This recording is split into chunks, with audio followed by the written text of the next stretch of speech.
Copying Kevin Rudd's stimulus package. Let's have a look.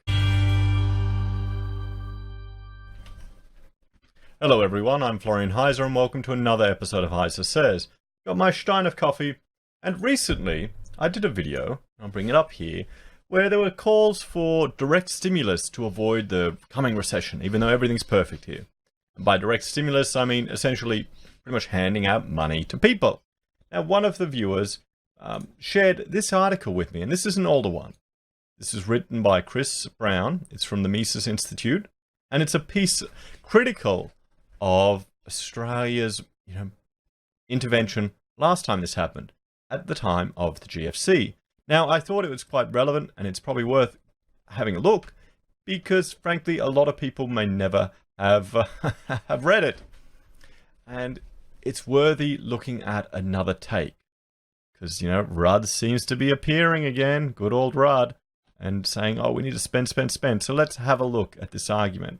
Now, with regards to his stimulus spending, one of the criticisms I encountered, I remember sitting on the practice committee, and there was, and I'll try and get some more information on this. I want to get an interview, actually. There was a report done, an investigation comparing the outcomes for the private education sector here in Queensland, which was essentially the Catholic schools and private schools, and the state education sector. Now, during the building education revolution, if you were in the state school, you were pretty much told what you were getting. The design was already pre-done, it was copy and pasted and plonked on the spot. It was managed by a few big companies who were coordinating the process, and naturally, they didn't get nowhere near the same value of money as the Catholic school sector and the private sector did, where they had more control over the methodology and what they would get. They got more value for money, where the public schools wasted a lot more money. They got a lot of infrastructure that was built for the sake of being built for the sake of stimulating the economy. So let's have a look at this take on it, because this adds probably the economic perspective to it, where my experience was the architectural perspective, just seeing the inefficiencies in the process. And, well, essentially the same thing. It's frustrating if all you're doing, if in the profession, rather than being engaged to work closely with the school to develop a brief and determine exactly what they need and to get the best value of money, to just say, no, you've been told you need this building, this is the plan, this is where it's going, what color do you want? Can you see how that'd be frustrating? This is good coffee. So, let's have a look at this. It turns out that Australia's Prime Minister Kevin Rudd is going around towns breaking windows by, demanding they be built. There are over 35,000 construction and maintenance projects planned across Australia over the next 12 months. This includes a $49 billion dedicated to nation-building infrastructure, or crudely, $2,200 in taxes for every man, woman and child residing in Australia. Are such decisions financially wise during economic recessions? Let's put Keynesianism aside and instead rely on common sense. Oh, we can't do that. Obviously, Chris here, he's a radical. A radical. Common sense, mate. What are you doing? While on an individual level, you might think saving would be a good idea, apparently governments just want to build stuff. We can always figure out later what to do with it, or even just employ people to knock it down and build it again, is the unspoken idea. When full employment is the goal, almost any type of labour will do. PM Rudd's Labour Party is thus aptly named.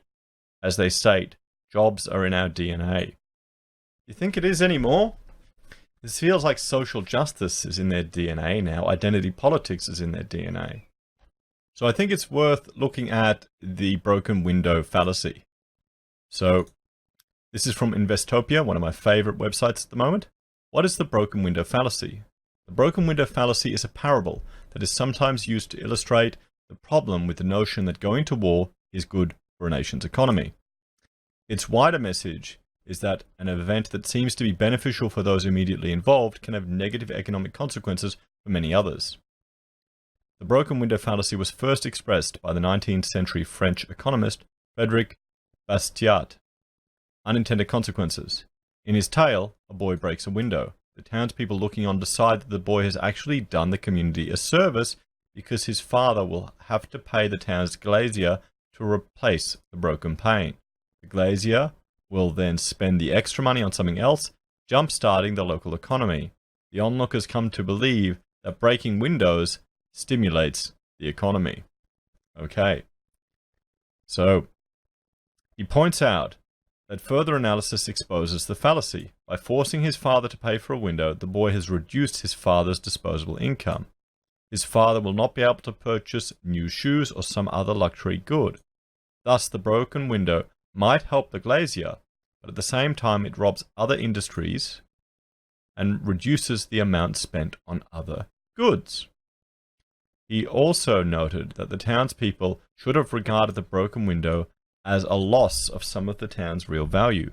Moreover, replacing something that has already been purchased represents a maintenance cost, not a purchase of new goods, and maintenance doesn't stimulate production. In short, he suggests that destruction doesn't pay in an economic sense. So the key takeaways: the broken window fallacy suggests that an economic event can have unforeseen negative ripple effects. A boost to one part of the economy can cause losses to other sectors of the economy. The parable has been used to illustrate the negative economic effects of war. So the war economy. The broken window fallacy is often used to discredit the idea that going to war stimulates a country's economy. As with the broken window, war causes resources and capital to be redirected from producing consumer goods and services to build weapons of war.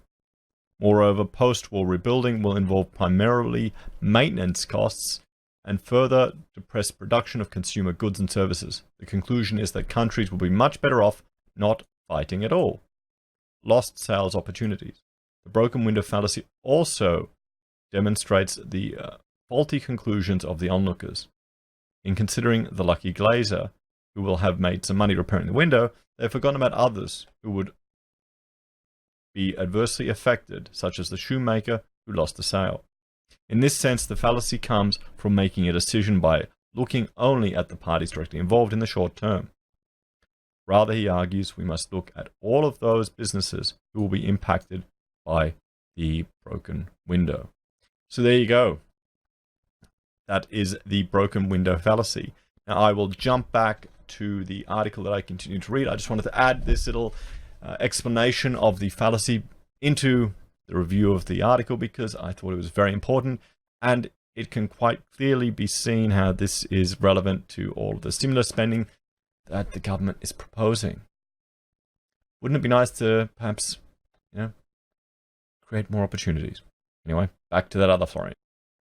Bastiat's timeless lesson of the fallacy of the broken window, later popularized and widely applied by Henry Hazlitt, is a perfect analogy of economic ignorance and the power of the seen vis-a-vis the unseen. And PM Rudd is illustrating this analogy, going to great strides to point out the scene.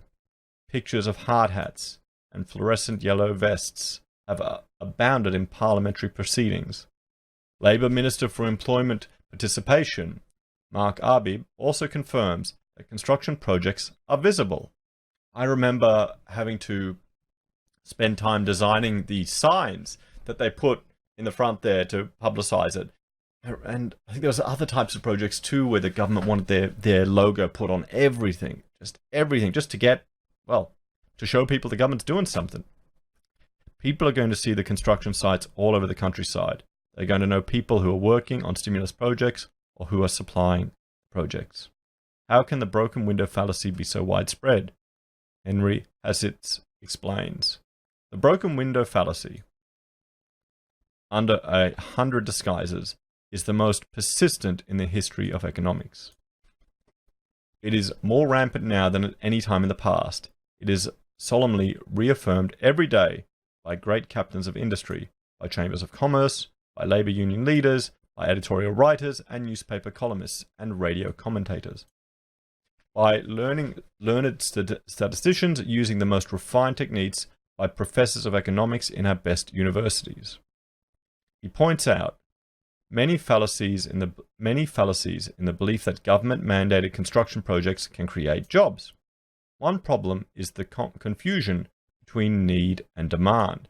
because a politician may deem a project necessary for whatever reason, this is in no way, despite political rhetoric, creates demand ex nihilo.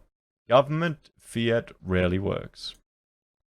In fact, if a project is truly necessary, there will be an opportunity for entrepreneurs to meet that demand. Many entrepreneurial opportunities are thus demolished by government rewarding some industries, in this case construction, at the expense of others. Perhaps we are starting to see the continued overheating of this industry. I reported yesterday on an article discussing the number of job losses in construction. Another fallacy comes from seeing government statistics. It is easy to see the hard data that there are 35,000 construction projects, X number of workers, and much more difficult to understand that those resources, land, labor, and capital, are being artificially shifted from more productive uses to more destructive ones. The capital being spent on government projects is taken away from individual taxpayers. Jobs are at best diverted, at worst taken from others. Regarding such projects, we may well ask the fundamental important question, cui bono? In this case, we find, not surprisingly, that it's the construction industry that benefits, and in numerous ways. For example, the Australian government introduced a $2 billion first home owners boost, that was in PM Rudd's own words, to support the housing and construction industry. So this is written in 2009. Now 9 years later, what is our housing and construction industry like? What's the cost and affordability of housing? You think the first homeowners boost has made any difference, or has it contributed to housing becoming more expensive? Rachel was talking to a neighbour up the street who got a good saving with childcare because of additional government subsidies. Guess what just happened? Went up again to meet the subsidy. There you go. That's how it works. In addition, there are over 20,000 new social and defence homes. And installing ceiling insulation is free for around 2.9 million homes. Yes, remember that? How many lives it cost? Finally, construction companies are also building in every school in the country. The largest school modernisation in Australia's history. Libraries, school halls, classrooms, community centres, parks, etc. will be involved in one way or another with construction. Unfortunately, just as Basat's analogy, everyone else loses.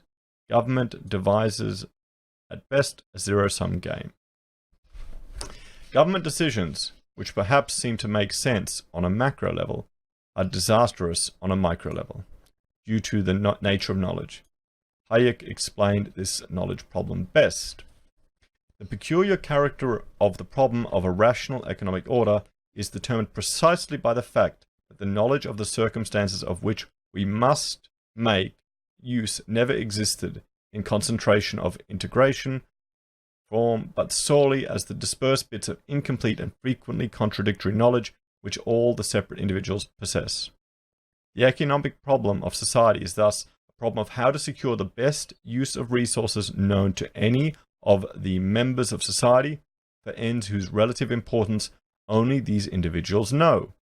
Or to put it briefly, it is a problem of the utilization of knowledge which is not given to anyone in its totality. This is the problem. And we're seeing this with the Reserve Bank of Australia. They're making decisions on outdated information. All these decisions are based on outdated information. And then in America, they'll update the figures after a period of time. It's crazy. It's crazy. And it's a fantasy to think that they can predict the future and manipulate it from outdated info. I don't understand. Hayek narrowed this down to one fundamental question. Not if there will be planning, but of who will do the planning, the central planner or the individual. Well, there you are. Feels like we're getting more and more of the central planner. Feels like it. So, an excellent illustration of the inevitable unintended consequences that come from central government meddling is a local primary school in the area. In a recent news bulletin to parents, they write the following. We have now been advised that the Australian government will be funding a new building for our school. The old building will be demolished as part of this project because this is part of the government stimulus package. Construction must be completed by October 2010. So, I mean, this is a perfect example of just some of the inefficiencies that I mentioned. This is brilliant. Demolishing it and replacing it. You think that's an efficient use of resources? So this is roughly the equivalent of digging holes and filling them. Yes, this is exactly it. This is exactly it.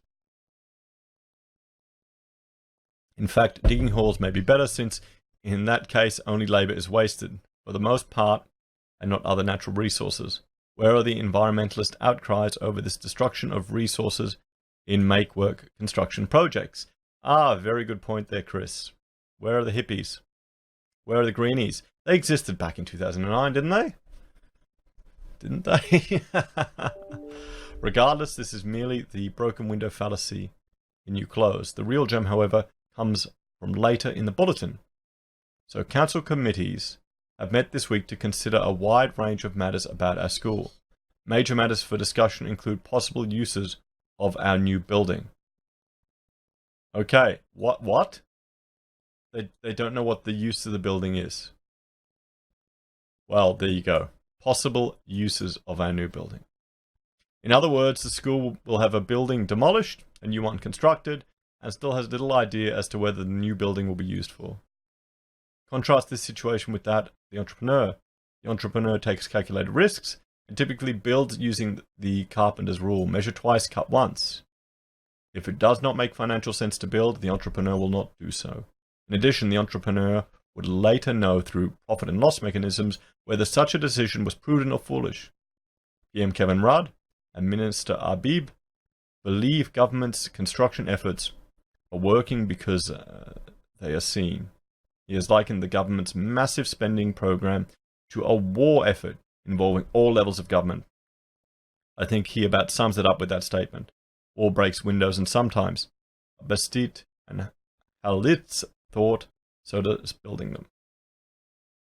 So, I think that is quite relevant for today. A good bit of insight with regards to just the effectiveness of some of these programs.